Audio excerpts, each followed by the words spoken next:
Welcome to today's coding session. Try this tool, this pop-up box says. Check your job readiness. See if you're fit for your dream role. Share a job description with our AI-powered job readiness checker and generate your readiness report. So if I click Get My Report, and it brings me to this page, and it says Job Readiness Checker Beta, powered by OpenAI. Add a LinkedIn or ZipRecruiter job posting to analyze how your skills fit the job.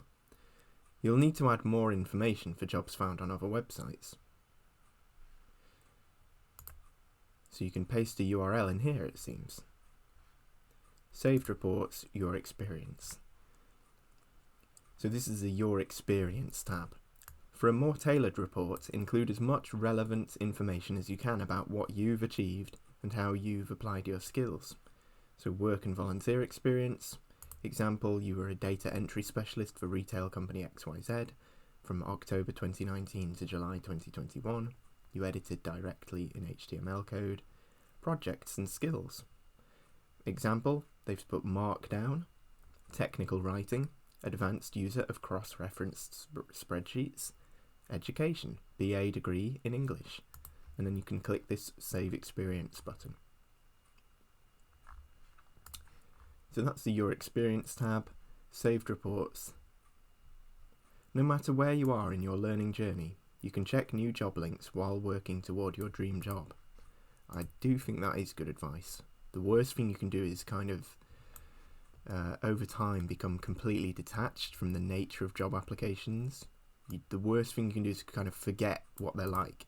You know, if it turns out that job applications are much asking for more than you thought, or then they tend to ask for, this and this, and you thought they only asked for one thing, it's better to know about it early. And so the more you can do to just become at one and integrate yourself with those job applications and the nature of the market, the better, because it builds up over time, your familiarity with it. But I'm going to continue with this course called Learn Python Free, and I'm on a module at the moment all to do with loops. I'm going to click Resume.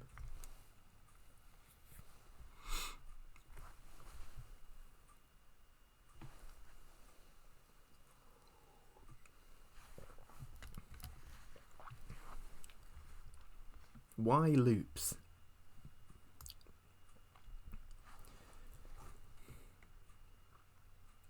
Before we get to writing our own loops, let's explore what programming would be like if we couldn't use loops. Let's say we have a list of ingredients and we want to print every element in the list. So, ingredients, the assignment operator, milk, sugar, vanilla extract, dough, chocolate. 5 items. If we only use print, our program might look like this. So we'd have to have a line that says print ingredients 0, print ingredients 1. So remember, these are index expressions. We have a number in square brackets. These are called index expressions. So print the 0 element, print the first element, print the second element, print the third element, and the fourth element. The output would be milk, sugar, vanilla extract, dough, chocolate. That's still manageable. We're writing 5 print statements, or copying and pasting a few times. Now imagine if we come back to this program and our list had 10 or 24,000 or 100 million elements. It would take an extremely long time. And by the end, we could still end up with inconsistencies and mistakes. Don't dwell too long on this tedious scenario. We'll learn how loops can help us out in the next exercise. For now, let's gain an appreciation for loops. So 1. Using 10 print statements, print out. This can be so much easier with loops. Really? Okay. So this comment says write 10 print statements below. This can be so much easier with loops! Exclamation mark. But it wants us to write it out 10 more times. print, this can be so much easier with loops. So let's be thinking while we're doing this. Somehow a loop, it's some sort of mechanism for printing it out 10 times, and we just say do this 10 times. We don't have to sort of spell out. Well, what we're doing here is we're not saying one thing, we're saying print 10 times. This can be so much easier with loops. Loops. Number 4, print, this can be so much easier with loops.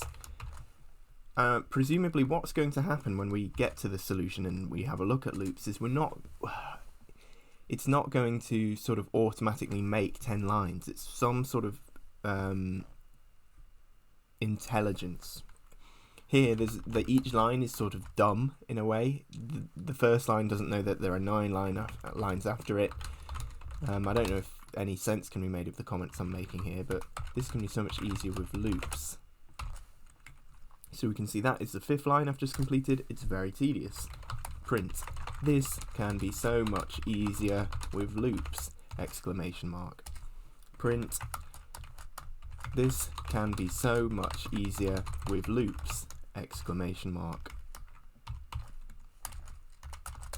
Print. This can be so much easier with loops! Exclamation mark.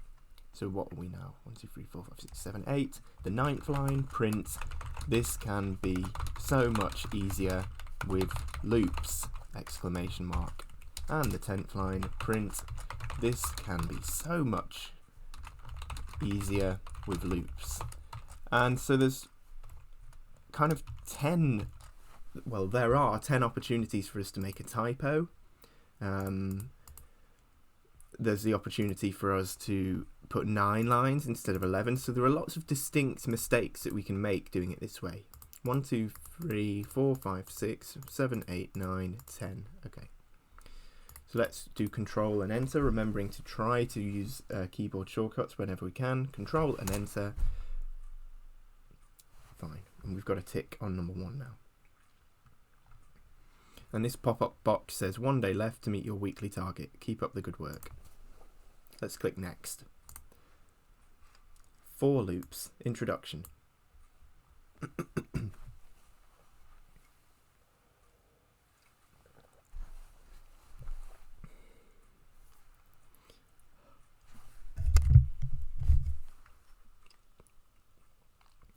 Now that we can appreciate what loops do for us, let's start with your first type of loop, a for loop, a type of definite iteration. In a for loop, we will know in advance how many times the loop will need to iterate because we will be working on a collection with a predefined length. In our examples, we will be using Python lists as our collection of elements. With for loops, on each iteration, we will be able to perform an action on each element of the collection. Okay, does that make sense? With for loops, on each iteration, we will be able to perform an action on each element of the collection. Before we work with any collection, let's examine the general structure of a for loop. So, pay attention here because I think there's a sense in which they're deceptively simple. So we have the word for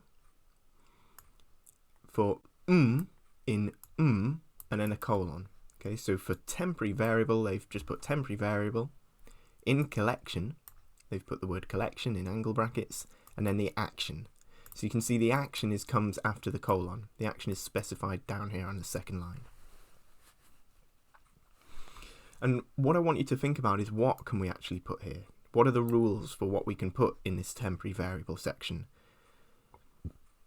Does it have to be a variable we've defined or rather declared already? Or does it not have to be one we've declared already? Can we put 2 variables here? You know, what are the rules for how this works? And what are the rules for here? Can this be only a list? Can it be a tuple? Can we put 2 tuples here? What are the rules? And again, does the list here have to be defined? So those are some things just to be looking out for. But the general structure is for in colon. So let's break down each of these components. 1. A for keyword. So this is called a keyword, meaning it isn't it's a sort of special word, and it helps us to instruct Python, the Python interpreter. So a for keyword indicates the start of a for loop. A temporary variable that is used to represent the value of the element in the collection the loop is currently on.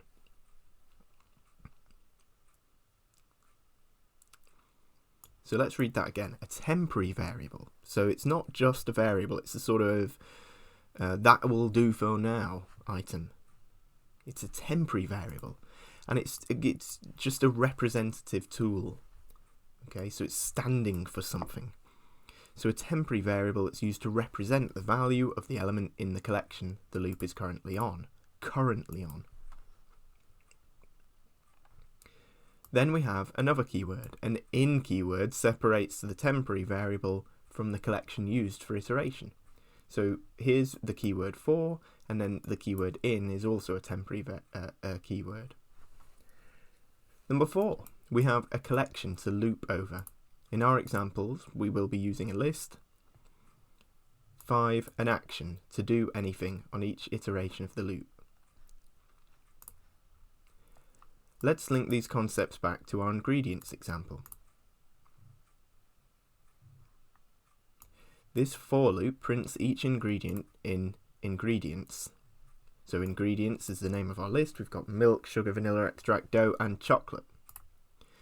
So if we say for ingredient in ingredients, so the name of the list comes here, ingredients, plural.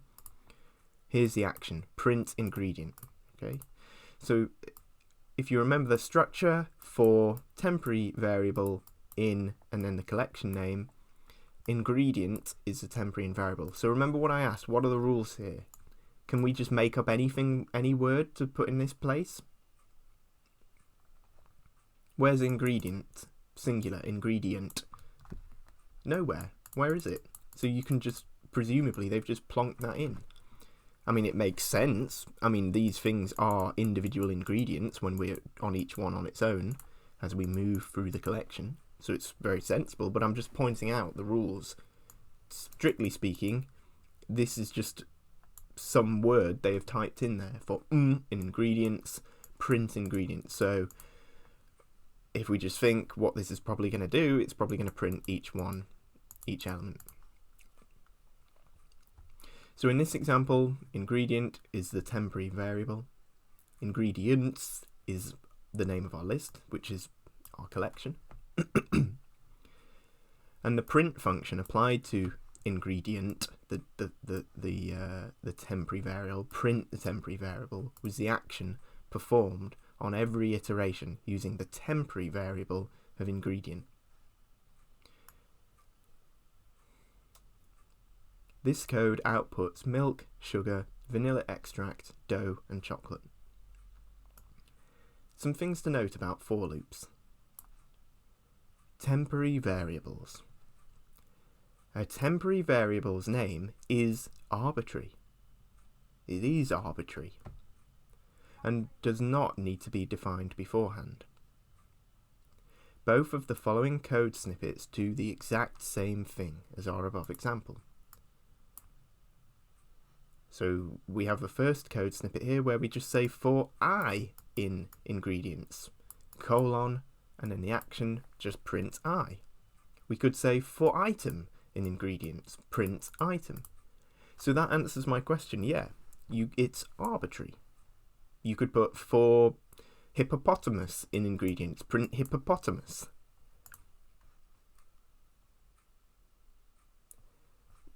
Of course, the thing that you say, that you specify in the first line to be the temporary variable, you have to refer to that, so that has to match that.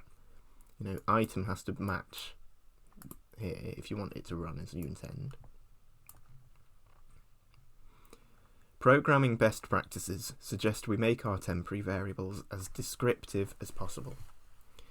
Since each iteration, or step, of our loop is accessing an ingredient, it makes more sense to call our temporary variable ingredient rather than I or item. Indentation. Notice that in all of these examples, the print statement is indented. Everything at the same level of indentation after the for loop declaration is included in the loop body and is run on every iteration of the loop. So this very first line where we say for this is what we call the for loop declaration. We're saying I declare a for loop for this in this, where we name a collection for this temporary variable in the collection. And then after the colon, the subsequent lines, you'll notice they're all indented. So we say hashtag, they've put hashtag, any code at this level of indentation will run on each iteration of the loop.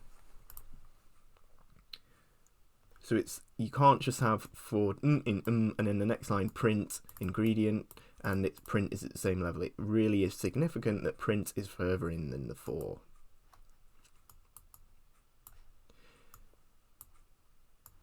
If we ever forget to indent, we'll get an indentation error, or unexpected behaviour.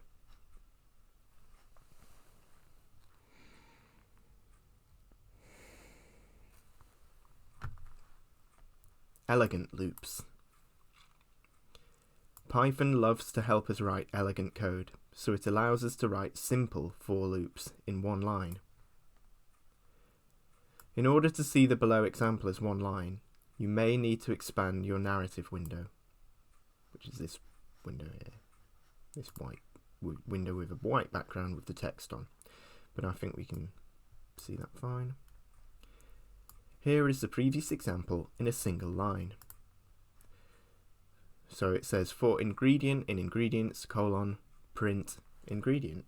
So we still have the colon, we still have the action, it's just that the action is on the same line as the for loop declaration.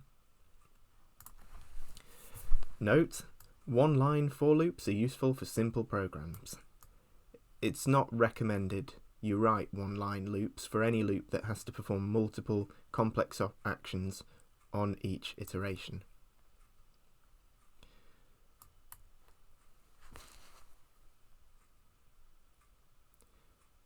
Okay, so it's not recommended you write one-line loops for any loop that has to perform multiple complex actions on each iteration. So think, is my loop doing multiple complex actions on each iteration? So if you did have a loop that was performing multiple complex actions on every sort of pass, on every iteration, and you put it on one line, that would hurt the readability of your code and may ultimately lead to buggier code. Let's practice writing our own for loop. Instructions. 1. Run the code. We should get an indentation error because the print game line is not indented. So let's have a look at this code. So we have board games, and we've got the assignment operator, and we've got a list. So we've got Settlers of Catan, Carcassonne, Power Grid, I'm not very good at board games, Agricola, and Scrabble. Board games, and we have sport games, football, hockey, baseball, cricket. For game in board games, print game.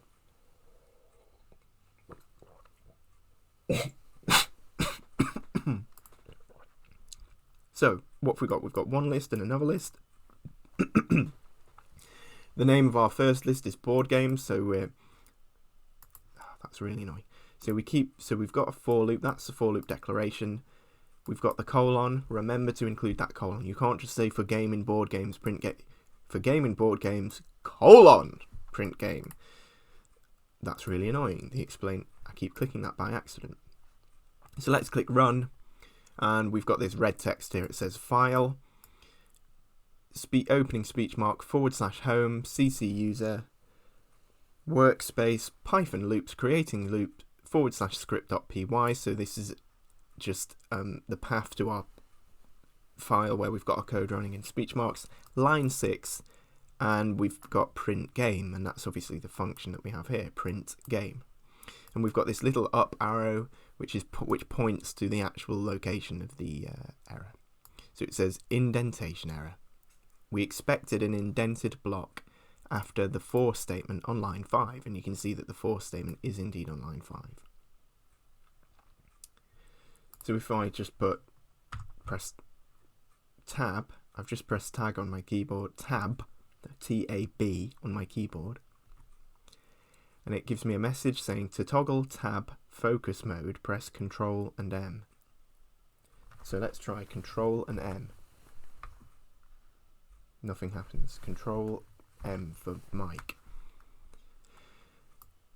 For a list of all functions and keyboard shortcuts, press F1. Okay, F1.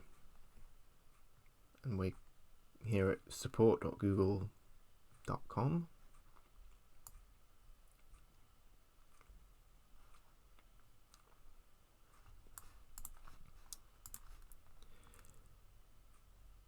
Okay, anyway, we've indented the print game thing now. If we click run, it works.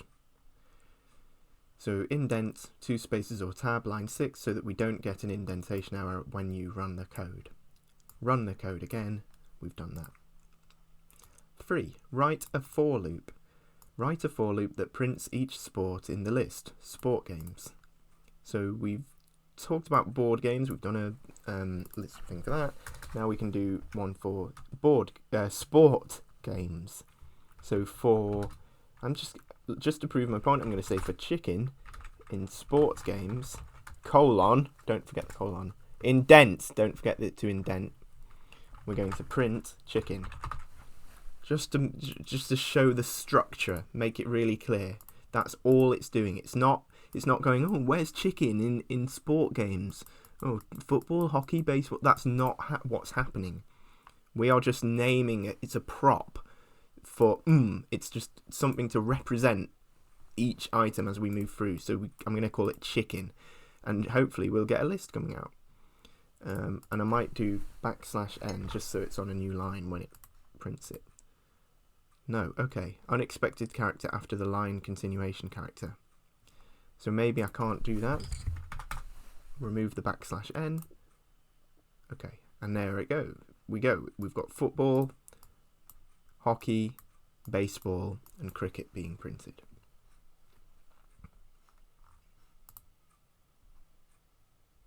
So let's try that again. \n. Yeah, because \n is a string character, and what you're doing is printing a variable. Okay, this is not a string. It's not literally printing chicken. See, there's no cricket, baseball, hockey, football. There's no chicken here. So even though it is a temporary variable, it is nevertheless a variable. So it's going and looking for what the value of chicken happens to be. And of course it goes for every element in the list. Okay, next. And remember we can do Alt and then dot. So Alt and dot, which is the next arrow.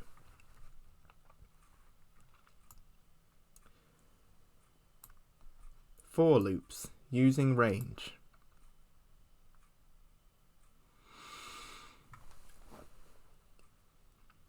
Often we won't be iterating through a specific list or any collection, but rather only want to perform a certain action multiple times. For example, if we wanted to print out a learning loops message 6 times using a for loop, we'd follow this structure. Let's have a look. So for temporary variable in, and then the list of length 6, so this is the structure we know for print learning loops, so we have that in speech marks, it's a string. Okay, so for example, if we wanted to print out a learning loops message 6 times using a for loop, we would follow this structure. So how is this different to what we've done before? Well, notice that we need to iterate through a list with a length of 6, but we don't necessarily care what is inside of the list.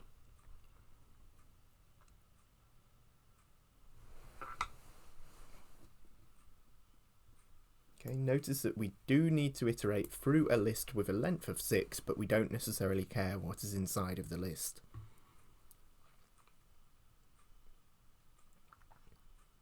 I'm not sure I fully understand. So to create arbitrary collections of any length, we can pair our for loops with the trusty Python built-in function range. An example of how the range function works: this code generates a collection of 6 integer elements from 0 to 5. So 6 steps, and we've assigned to it range with 6 passed in as the argument. So 6 steps is now a collection with 6 elements: 0, 1, 2, 3, 4, 5.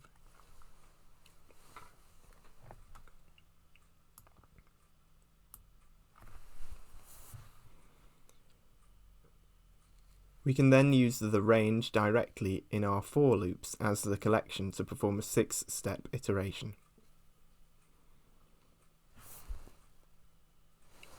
So for temp, in range 6, print learning loops. Let's take our time with this, so don't worry if you don't understand. So for temp, that's our temporary variable in, well, usually here, right, we'd name our list, wouldn't we? But we've put range and then 6 in these rounded curvy brackets, so range 6. Right, so obviously range 6, what this function is doing is creating out thin air a list with 6 items. Okay, so it's as if, so we don't actually have a list. We're not naming a list that's pre-existing, but we're kind of creating a list on the fly. And so it would behave, if we're going to print learning loops for each one of those 6 elements, we get learning loops, we get it 6 times. So it's just like if we had a list here. So for all intents and purposes, this is just like when we had the full and we named a list and we printed. Something to note is we are not using temp anywhere inside of the loop body.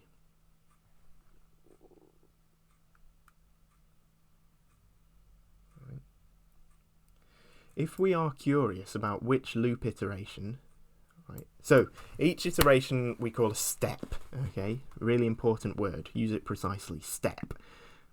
If we are curious about which step we are on, we can use temp to track it. Since our range starts at 0, we will add +1 to our temp to represent how many steps our loop takes more accurately. Right, so let's read that again. Something to note is we're not using temp anywhere inside of the loop body. What do they mean by that? Do they mean that range 6 doesn't actually contain temp anywhere? Is that the point they're making? Let's look at this code and see if it helps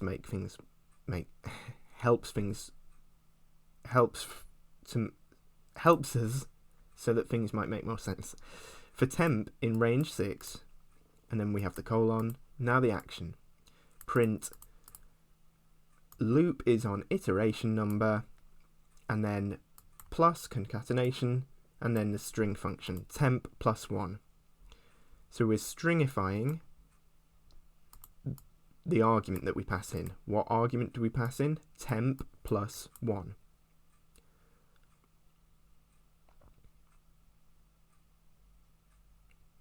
Why do we do so? What this is going to do is produce something like this. Loop, this is the output. Loop is on iteration number 1. So you see it's taken this string, loop is on iteration number, and then we add in the number. So loop is on iteration number 1. Loop is on iteration number 2. Loop is on iteration number 3. Loop is on iteration number 4. Loop is on iteration number 5. Loop is on iteration number 6. Why do we have to have +1? Why don't we just say stringify temp? Why do we have to say stringify temp plus 1?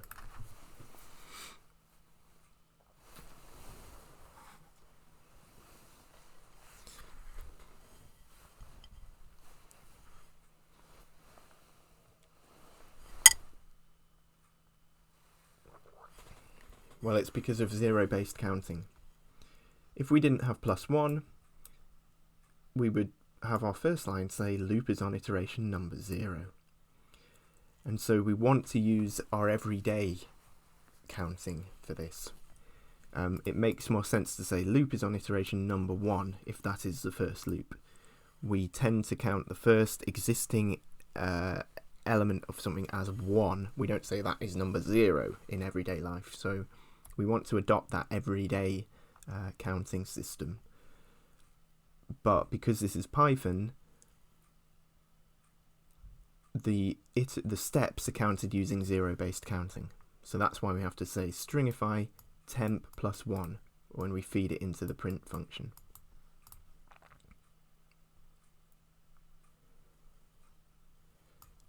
Let's try out. I think this is a really difficult topic, right? Loops.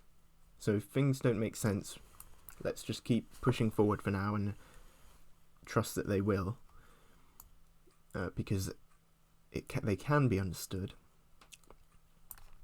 and we can always come back to these and do another iteration. Instructions. 1. Use the range function in a for loop to print out the provided promise variable 5 times. Right, so use the range function in a for loop to print out the provided promise variable 5 times. Okay, so if we look at our code, this helps us because we do have a variable called promise. So we've got promise, then the equals sign, and then a string saying I will finish the Python loops module. So it obviously wants us to do a loop, so let's just sketch that out first. So for x in y, and then some action, and it notice how it indents automatically. So if I do for x in y colon and then press my carriage return, my enter keyboard button, it's indented for me, right? I don't have to go enter indent. So just enter and it does it for me. And then this is where I'd put the action. So what action does it want? It wants me to print x or whatever I've put for my temporary variable. So let's read the instructions again. Use the range function in a for loop to print out the provided promise variable 5 times. So we need to be using the range function somewhere. So I'm just going to use chicken again. So this becomes chicken. So for chicken in, and then we need something existing to go over, to make iterations over. Well, this is where we're going to use the range function. Right? Does that make sense? So we're not going to use why would we use a range function here? We're not. That's all you do here in this little slot between the for keyword and the in keyword is put in your name for a temporary variable, a little representational prop. So it must be in this slot where we use the range function. So range, and it's a function, and so the very shape of it means that it takes arguments in. So you have to put range brackets to represent the way it takes things in, right? So I'm going to say for chicken in range, just like that. So you have to do it with the brackets. Let's read the instructions again. We're getting there. So use the range function in a for loop to print out the provided promise variable 5 times. So what's going to happen automatically,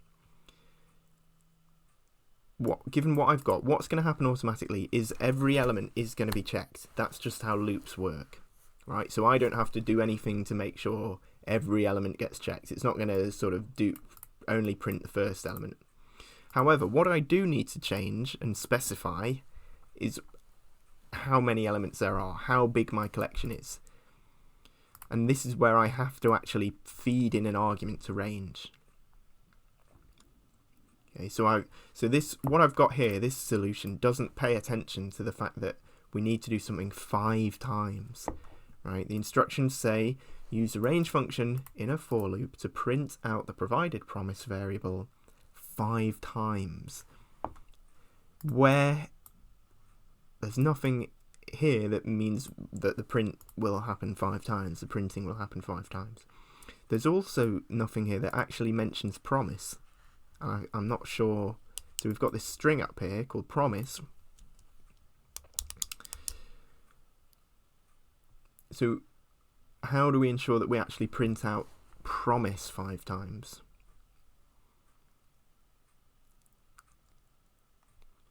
So, well, we need to print not the temporary variable, but promise. So I'm going to put promise. And this makes us realise that actually these don't have to match. You don't have to print the temporary variable. Right, just because you're dealing with each temporary variable, just because you're using the temporary variable to deal with each element in the loop, in the list, one by one, doesn't mean you have to print each thing. So I'm going to say for chicken in range 4. Why have I put 4? Because we need to do something 5 times. Okay, so we need to do something 5 times. So we're going to do it. And I know that we use zero-based counting. So 4 actually represents 5 sort of occurrences of something. So 0th, 1st, 2nd, 3rd, and 4th. And that brings us up to 5. Okay, so let's just try that. We get a cross. Did you loop over a collection created by a range of length 5? Your range should generate the following collection: 0, 1, 2, 3, 4. So we've made a mistake with this, with the way we've set up this range function, the way we've configured it. Looks like we actually do need to put a 5 there. So what went wrong? Now we get a tick. So why did I think we got a 4 there? I thought that I should put a 4 there because we need 5 items, and I thought that how can I put this into words? Yeah, it's a problem to do with zero-based counting. So it looks like the range function actually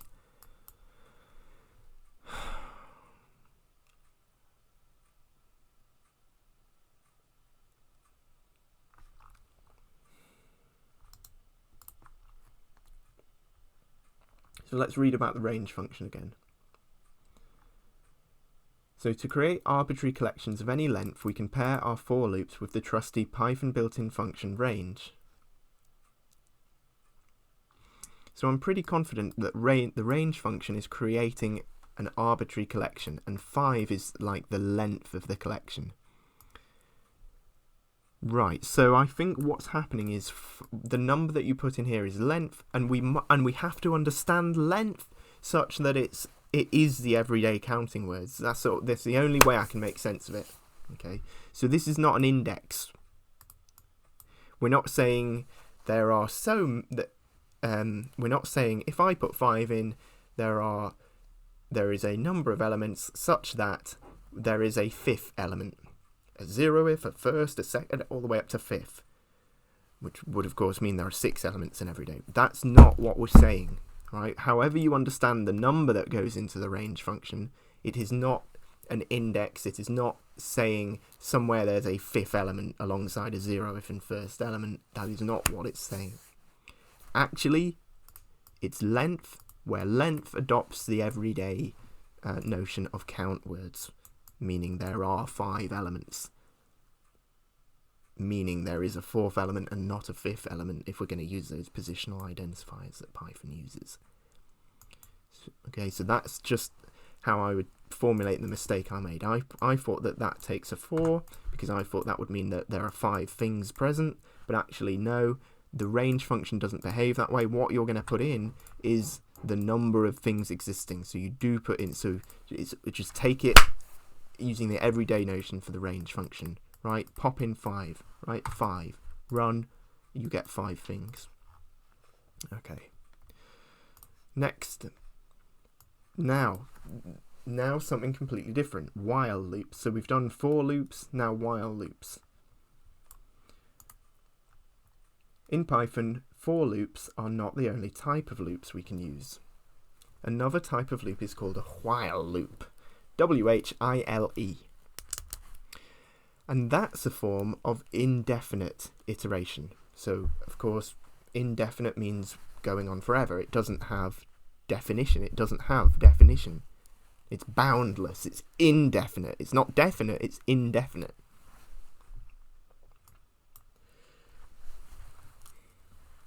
In Python, for loops are not the only type of loops we can use. Another type of loop is called a while loop, and that's a form of indefinite iteration. A while loop performs a set of instructions as long as a given condition is true.